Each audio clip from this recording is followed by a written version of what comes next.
Hey guys, so you asked for a video about Mesopotamia. So Miss Anderson and I, we left our Sumerian huts and we decided that we would come and do this video with you to get you ready for your test on Friday. So here we are. We're gonna start. Whoops, that's not what I was supposed to do. Whoops. Technology. Stop. Yeah. Didn't have that back then. Wait. Click. Okay, got it. All right, so everybody should have received. Mine's written on. You put the Mesopotamia Study Guide. Yep, like that. So we're gonna go through each one of these today. We might or might not have a few props. I didn't number these either. Yeah. Yeah, they're not. But Sorry. we go for the most part in order, so it's all good. It's all good. All right, so we're gonna start with the first one. Take it away, Miss Anderson. Okay. So the first one says, what is the name? What is that? This is Okay. the map. What is the that's name of written. the first known literary story? Yep. So this was a fun one. The Epic of Gilgamesh. You need to know, what is an epic? Yep. Right there, it tells you. And I think it's An epic is a long narrative poem. About a what? A pig? no, it's not a pig, Miss Anderson. A It's king. not a domesticated animal or a king. We'll keep going. A tyrant. I'll just tell you, it's about a hero. A hero. I knew Yeah. that the whole time. She did. She was testing me. I passed. Yeah.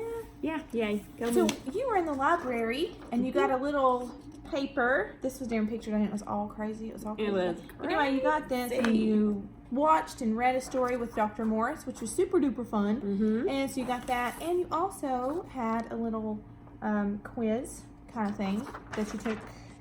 Gilgamesh play. You did a play in English. You read did. a play. That's right. You read the play about Gilgamesh, and those questions were taken directly from that play. And then you wrote a reflection on the back about what you thought your favorite part was and what you thought the strangest part was in the story. Yeah. And when Dr. Morris was doing this with you, if you remember, she talked about when it was written, who wrote it, why it was written, what it was written on, all that good stuff. She had an awesome lesson with you guys in the library that day, even though it was nuts out there. It was crazy. Oh. Yeah. And it was written on tablets. Yeah, not that kind of tablet, Miss Anderson. Oh, I got the wrong one. Sorry. I meant to get these Yeah. clay tablets. Aha. And you see that type of writing is cuneiform. Cuneiform. Cuneiform. Okay. Awesome. So, Epic of Gilgamesh. Epic of Gilgamesh. Mm-hmm. He was a pretty cool dude.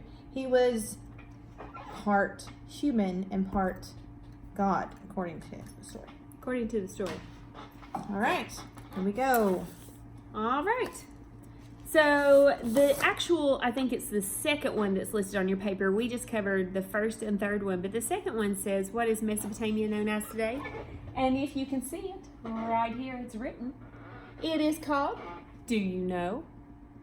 You know how I got to Iraq? How? Iran. She's hilarious. Anyways. Okay, so she ran to Iraq because today Mesopotamia is called Iraq. And right next to it is Iran. That's what she went through to get there. Yeah. I work with this every day. All right, next one. How did slavery influence the growth of Mesopotamian civilizations? You had a worksheet in your notebook, and we talked about slavery. Miss Anderson is looking it up. It is the one that we did in the library that day where we had all the different sections that we talked about. And on there, I believe it's this one right here, it talks about slave labor and how slave labor in Mesopotamia helped grow their economy and their civilization. You remember we've talked about in class that slavery in Mesopotamia was not based on skin color, it was not based on race. Miss Anderson, do you know how they got their slaves in Mesopotamia? They were conquered. We called them, or they called them, and we still call it today, spoils of war. Mm-hmm. Goods and people back then. Yep. So when they went to war, whatever they took, if it was your stuff or if it was you became property to them and you became a slave in Mesopotamia. Yeah. But they actually helped a whole lot in Mesopotamia and helped to grow the civilization and the society. It's true. It They is. did. It is. And you have a worksheet right here. that it also breaks it down. I think it's number 2 on standard 6.07, that worksheet. It breaks it down for you, and we talked about it in class. We did. We went over it, and we actually wrote stuff down right here. We did. Yes, we did. We did. We All promised. right. Promised. Scout's honor. Yep. We did. Okay. All right. Next one. Oh, Miss Anderson loves this one. This is domestication of plants and animals. Plants, Miss Anderson. Plants. This plant. See our wheat. Wheat. Yes, Sorry. our wheat. Sorry, Miss Wills. That's okay. I didn't need that eyeball. The And my corn. corn. This is what Miss Anderson hangs on her porch, whereas I hang little beautiful flowers on mine. You're welcome. So domestication of plants. Remember, it's not that we domesticate them and pet them and go, "Oh, you're such a nice little plant. fella. Good Oh, fella you're here. gonna look Good so guy. sweet. I He's so know. sweet." Look at this. It's so." That's not what you do. People are gonna look at you like you're weird if you do that. Yeah. All right, so get all this stuff off me. All right, so domestication of plants means you put the plants where you wanted them so that you could grow as many as you wanted where you wanted them, and you didn't have to go out and hunt and gather them anymore like early man did. Domestication of animals. I think you have an example. A little puppy. Yeah. This is what Miss Anderson sleeps with at night because she gets scared. No, not really. Don't do that. But I will tell you this. You remember from early man that the first thing that they started domesticating, that man started domesticating a wolf because they needed to use him for something. So domestication really kind of translates into human use. Yep. How can we use it? Make it, benefit us. So the first thing we domesticated as humans that we know of was a wolf. Yep. Because he had to help us to keep safe and to hunt and those type things. But once we figured that one out, we figured out we could start domesticating cows or oxen, and they could help us do all sort of awesome other things like plow, carry stuff, Carry heavy pull loads. wagons. Yeah. But then what happened is they would get really tired. Yeah. They They'd collapse. would need a break, Yeah, they do. They need a break. like people. Some of you take too many breaks, but that's beside the point. Yeah, isn't it? we'll No, save that for We'll- another day. Yeah, we'll do that again. Okay. All right, so domestication of plants and animals. All right, moving right along. All right, the next one is the importance of the belief in many gods according to their everyday life. So you know that the Sumerians, remember we talked about the little statues that they made, and they would place them on the steps of the ziggurat, and while they were out working, those little statues were supposed to be praying for them. So if they were in the field and they were plowing or they were planting wheat or corn or whatever, that little statue prayed for them while they were out working. Also, we know that they worshipped many gods. So you should know that the worship of many gods is called Polytheism. It's not polywanacracker. Not polywanacracker. Don't mark that one all. on your test. No. It's polytheism. You have So- a worksheet that you did in class. We highlighted this together. We took notes. We talked about this. Lots of good stuff in here for you to be reading over and studying. This will help you with your We study talked guide. about the gods in one paragraph. We talked about the jobs of the priest in another paragraph, and then we answered some questions at the bottom. Remember, each city-state had its own main god that lived in the... What? Lived in the... Hang Come on. on, Miss Anderson. Oh my goodness. I know. Okay. Ah. Right here. In the top of the what? Zigga what? Rot. Yeah. Not what. Zigga. Rot. What was it? What? The ziggurat. The ziggurat. Okay, so they lived on top of the ziggurat. They had their own main god for each city-state, but that did not mean that they didn't worship all the rest of the gods too. Even the gods that were living, the main gods that were living in the other city-states, they still recognized them all, and they had thousands And then of keep them them. all happy. They did. And that, not only that worksheet, but this one will also help you answer some of that. Yep.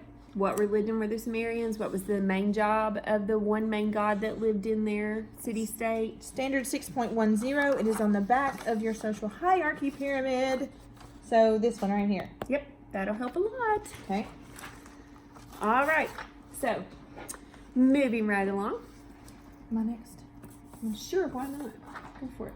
Okay, here we go. Where are we? Summarize the succession of... Okay. Summarize the succession of civilizations and empires in Mesopotamia. We know that that tricky little word there, succession, is one after the other. So, one after another. Like you're standing in line for lunch. You go one after the other. Yeah. So, you have a worksheet about that. I'm just going to find it. I just tore this one off. It's okay. We'll fix it. I like it when I do that. I know. Okay. Here it is. What's it say? Empires and monarchies. Yes. You also have a timeline that you made. There was a video that we made and you drew a timeline. Remember it? Yes, it's on a piece of notebook paper for students in my class. Yes, mine too. Well, perfect then. Who knew? Boom. So this right. one will help you. There's a backside where you answer questions. If you learn better that way, where you actually read it one by one, or if you're like me and you like to visualize it, you put it on the timeline and it makes it a whole lot easier to remember who came one after the other. Succession. You're going to need to know those. Yep, you do. That's why they're on the study guide. Okay. That would be why. All right. Next one. So Miss Anderson showed you a picture of the ziggurat a minute ago. She actually, it was quite heavy. It took her a while to pick it up. You're strong. I am strong. She is. She's really strong. So the next one that's on your study guide says, describe a ziggurat and its importance to the city-state. And in one of the videos that we watched, there were pictures of ziggurats. There was one where our troops actually found one of the ziggurats that I think had been somewhat rebuilt, but part of it was still original, and they took a trip and you got to see how big the ziggurat actually was. But you need to know that on the top lived who? Do you remember? The God. The gods. The god of the main city-state. And then inside the city-state, remember, no one else was allowed on the tip top except for the priest. You didn't go up there if you were a regular person. That's right. Only the priest. He had a special privilege. He was the go-between between the gods. Nobody else had that. And the people. So you didn't go up there. They were afraid that they would be stricken dead if they went to the tip top. Yeah. So inside the ziggurat also was official buildings and offices of the king and some of the royalty and the scribes. So you need to know the purpose of the ziggurat. Do you know the purpose of the ziggurat? I hope you do. The main purpose. Yeah. And then different components of the ziggurat, we'll say. And then Miss Anderson has another page here. Remember when we diagrammed this? The little city-state that you did, you labeled it all around here. You had a ziggurat, and then you had the temple palace, and you had the temple courtyard, and all those things. Yep. Remember that they were in the middle. Uh-oh. Go ahead and wrap everything up and switch to enrichment. But we're not done. Do we have to wrap up? No. Okay, we'll keep going. All right, so we are about halfway there now. What's next? Next is the writing system that they used in Mesopotamia, which is called hieroglyphics, right? No, Miss Rose, you're thinking of the next couple units when we talk about Egypt. Oh, yeah. My bad. We're still talking about cuneiform. Cuneiform. Yes. Remember, you did some activities on paper. They wrote their names. They wrote their name and did some math problems. That's right. Pretty cool. Some of you wrote down that 5 + 4 was 10, but we won't talk about that right now. We won't tell your math teacher. No. Just maybe. Us. Right. This won't be on a video out there where they can see it, right? That is true about the video. Yeah, right. you might want to delete it when you All right, so cuneiform, and there's a cuneiform tablet right back here on the board. You know that it was made of, that you used a stylus and a reed, or a stylus that was made from a reed, I should say, and that the shapes that they formed were wedges that were on the cuneiform tablet. Like those fancy shoes you wear. Girls, you get like the wedges. Good one, Miss Anderson. Yeah. Good one. Okay. That's a good one. Okay, so move right along. All right, the next one is know and understand agricultural techniques and inventions that allowed them to have a surplus. We've talked about surplus till you're probably sick of hearing about it, actually. A surplus is more than you need. And the emergence of cities as centers of cultural power. All right, so there were different agricultural techniques that they had invented. One was the plow, and you had a worksheet. We did this one in the library. See the plow? They called it an ard. There was also, this one was, well, I guess you could consider it an agricultural technique, but it was the sailboat. And Oh. they used the sailboat to take the agriculture that they grew to ship to other places because they could get there faster by water. It made them trade better by water. You could trade everywhere. You could. Very And then talented. another one that they had, come on, there we go, were canals. Canals, which were considered an irrigation system. And that is the little section right here that has the wheat growing at the bottom of the paper. So irrigation systems were huge. There's another picture of a canal that they had in Mesopotamia, or we think may have been in Mesopotamia. And they used those canals and those irrigation systems to get water to their plants, because if they hadn't have done that, then their plants wouldn't have grown. It would have just been, it wouldn't have been, because they would have dried up. Yeah, in Mesopotamia, the Tigris and the Euphrates River would do something crazy that would just overflow and flood. Yep. And then when they figured out how to make irrigation systems, they built dams and they built levees, and they were able to not only, save their crop, but save their houses and their animals and all that stuff too. Yeah, because some of those people couldn't swim. Your cows can't swim. No. Or This your cow right pigs. here, if you put this cow right here in the water, do you know what happens to him? He's like all happy now, but yeah, that's what happens. Yeah. All right, next one. Oh, I think I the hit. next one? I think I hit the button. The different types of Mesopotamian art and culture. I'm not real sure. Oh yeah, that's what. There we go. There we go. All right, remember how I told my class to remember this? It would be a relief if you could get out of that clay. So this is what kind of sculpture? A relief sculpture. Bingo. I kind of did the opposite. I said, boy, isn't it a relief? Those dudes aren't shooting at me. That's a relief too. Yeah, It is. relief sculpture. Both is a relief either way. Yeah. All right, they also had, come on and work with me here. The relief sculptures were made by, A cylinder seal. not one of those things you find in the water in California that you get to see on the rocks. No. Mm-mm. This is a, Cylinder seal. and it made a relief sculpture. Yeah, and it would be made out of sometimes stone, sometimes wood, and somebody sat down and really took some time to carve Yeah, it they all did. pretty, I wouldn't so want to do that. that they could roll across that clay and it would make a relief sculpture. It was really pretty cool. Yeah, I think it's pretty cool. Pretty cool invention back in It those is. times. Another Ooh, one. these are my favorites. I know. I love these too. Do you want to Okay. tell them about it? Yes, this is super duper fun to make if you've ever made one. This is called a mosaic. Sometimes you see these maybe on a bathroom floor or next to your shower. Anyways, tiny little pieces of stuff, and it could be anything. I used construction paper last year with a group of kids. I did and we too. made some. Yeah. Yeah. Cool. So there's that. You can make it out of glass. You can make it out of rock, little pieces of wood, You just said glass, didn't you? Yeah. Marble, marble, stones, That's probably. whatever. That looks like there was some like a sizzle in that. A little bit. Yeah. Maybe. It was pretty cool. Yeah. So mosaics, that was a big one, and they are still used a lot today, and they have big pieces or small pieces, but you form a picture out of them when you get done. Lots of different pieces making one big picture. Yep, it's really cool. Yeah. All right, and the next one? Aha! The next one on your paper is know and understand the social hierarchy. This is actually the worksheet that you did in class with the social hierarchy. We labeled who was where, what their job was, what their position was in the society. So you need to make sure that you know this one. Miss Anderson's got it pulled out right here. Yep. Who was the dude at the top? The top dog. It was the slaves. No, the slaves were down here. Miss Oh, Wills. that's right. I did this. Oh, she did it wrong. I- Aren't you glad you didn't do sorry. it like that? Yeah, All right, so I'll just not talk. this guy was chosen by the gods too, right? Come back. It's okay. Okay, I'm back. I'm You back. forgive her.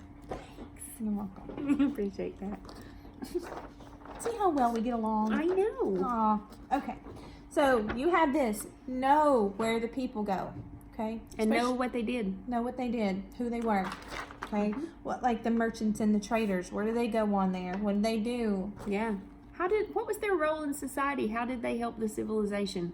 Why would a scribe had been like equal to government officials? Oh, I don't know. Maybe because he was the only one that could read and write. That's true. It is. Mm-hmm. Okay. All right, moving right along. Whew. This is your map. And if I move back a little bit, you can see it maybe a little bit better. There's That a is the little map dust in that there. you did. Okay. All right, you actually have it. That's the very first thing that's under your Mesopotamia unit. So you need to know this map and where everything was located on Yes. this map. Okay. So on this map, if I can find my map, I'll show you. But there's a couple little tricky things that I told my kids to remember that will help you be able to find your way around your map and on your test be able to label it. So here's a couple little tricks. The Red Sea, right here at the bottom, right here, looks like a lobster claw. What color? Lobsters Yep. are red. They're red. So the Red Sea has a lobster claw, right? And then the Black Sea kind of looks like a boot. And boots are usually black. So there you go. There's that. And look here. The Caspian Sea is right next to the Caucasus Mountains. They both start with C. C. So, all right. There's some tricks there. There you go. That's some good ones too, Know Miss your Anderson. maps. Oh, you need to know the difference between Mesopotamia and the Fertile Crescent. There is a difference. We did Not the talk same. about in class which was smaller and which was bigger. Did Mesopotamia encompass the Fertile Crescent, or did the Fertile Crescent encompass Mesopotamia? Yes. You need to know that. Remember, they didn't call it Mesopotamia for no reason. It meant the land between two rivers. 3 rivers? No, honey, two. 2 rivers. Two. Okay, we're moving on. All right, next one. Yuck. That didn't show up too good. Okay, so speaking of Mesopotamia and the Fertile Crescent, the next one says identify the area of the Fertile Crescent correctly. So remember, Mesopotamia is the area between the two rivers there, and the Fertile Crescent is all of this area that you see shaded. All right, so you need to know what is what. It's all desert now, mostly. Yeah, it is. Okay, the next one. What was the religious system in Mesopotamia? Polytheism versus Monotheism. And we know that poly means many. and mono means? One. Mm-hmm. So if you know that, you'll get this question because the Mesopotamians were polytheistic or were they monotheistic? Mm-hmm.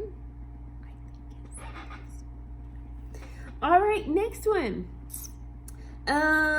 What was the first civilization in Mesopotamia? Miss Anderson, you got arrows all behind your head. Oh, no. Oh, yeah. Oh, right here. Let me move. Do this like you're a weather forecaster. Oh, I need a little You do? Sorry. the clicky thing. Well, I know. You could point it out. So, this says summer.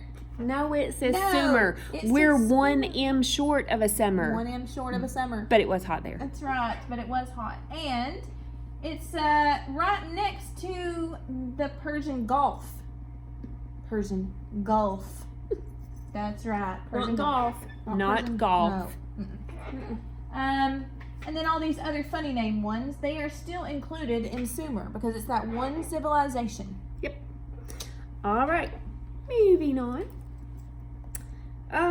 Who created the world's first empire and what was his story? Well, the man that created the first empire was this man right here. Sargon the King Sargon the Great. Not Sargon the Glad. No. Sargon the Great. Yeah, it was. So you need to know, and is there something in there, Miss Anderson, that we did on Sargon the Great? I know that we watched a video, and I think we did a listening guide. Was it this one? This had Hammurabi. I know that there's something. Oh, it's monarchies. It's the sheet right Ah, here. yes. Let me It's get it. the empires and monarchy sheet. It has information about King Sargon on it and how he was the one who developed. What did King Sargon unite? Sumer and Akkad. And he built the world's very first Empire. And then we began empire shenanigans. We did begin empire shenanigans. Yeah, everybody wanted their own empire at that time.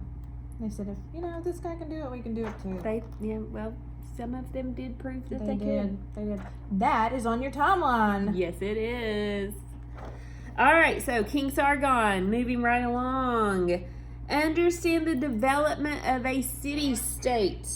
Okay, so city-states, what did they build around them? A moat, right, Miss They Anderson? had irrigation systems all around them, going through them, going around them. They needed to transport water in case, if their city was taken siege, their enemies, surrounded them, they needed water to come through it. But the moat wasn't like what you think of when you're thinking about a castle. Like the medieval moat. Yeah, it wasn't that kind of moat. It wasn't filled with crocodiles and alligators, oh my. No. No.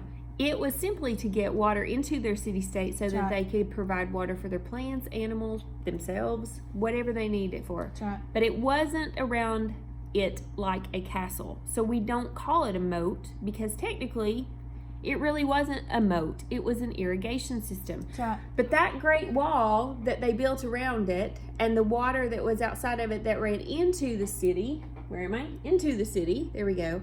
That was the irrigation system that they got in there. Now, you should know that outside the city-state was where their farming was. So if you remember, they had gates on the wall, on the mud brick wall, that they opened during the day for what? Trade. For trade. And they closed them at night for? Protection. Yeah, they were scared of people coming in and maybe invading their city-state, stealing their stuff, raiding the city, overpowering them, so they closed them at night. And in the center of this city-state was? Ziggurat. Yes, it was. And then palaces and all the fancy stuff. They put it in the middle because it was, you had to go through everybody to get there. If you invaded, all the goods and the special stuff was inside that ziggurat. Well, you had to get through the whole army to get to that. So. And sometimes some of the city-states would build a mud brick wall around that inner part of the city. It's true. So that even gave them more protection inside the city-state. Did they have something else where they could look out far away? Oh, they did kind of have, I believe, a watchtower. Or a guard tower, either way. Yep. We'll take both answers. We will. Okay, so city-state, you did a diagram of it. Oh, yeah. We did a postcard where you actually did a little coloring, and then you had to write a letter to someone else in another city-state to convince them that they should come to your city-state because it was best. You labeled this. You did label this. You labeled this entire city-state. So We that would did. be great to use. Yeah, we Together. labeled that with you. Together. All right. Are you ready, Miss Anderson, to move on? Yes, where are we going next? All right, we are going on to King Hammurabi. This is the last one on your study guide. So, King Hammurabi was the Babylonian king, and he did something very important. He wrote the very first code of laws. And this is the stone stela. This is the whole thing that we talked about in class, okay? On the tip top was a picture of King Hammurabi being given the right to rule by who? The gods. That's right. And then all of the laws were carved down this stone stela. And who read that The out loud? scribes would read it over and over. Because why did they read it? Well, so nobody can say, well, I didn't know that was a law. Yeah, because the other people, guess what they couldn't do? Read. So the scribe would start, and he would read 282 laws over and over. How would you like for that to be your job? I don't want that job. Oh, that'd be a However, horrible we job. do teach a bunch of classes, so sometimes I do feel like I'm reading something You repeat over yourself over and over. and over Yeah, and over. I do that too. Yeah, I know. Sometimes I tell you stuff like 2 or 3 times, and you're like, Miss Anderson, you told us that already. I'm like, oh yeah. You know, Sorry. don't worry about telling I me don't 2 or 3 times. I won't remember. Mhm. So, okay, so King Hammurabi and the Code of Laws. And he was a Babylonian king. I think that we talked about that in class as The well. first round of the Babylonian king, and he was different from the other Babylonian king because they were Amorites. The people of that kingdom were Amorites. And then the second Babylon were the Chaldeans.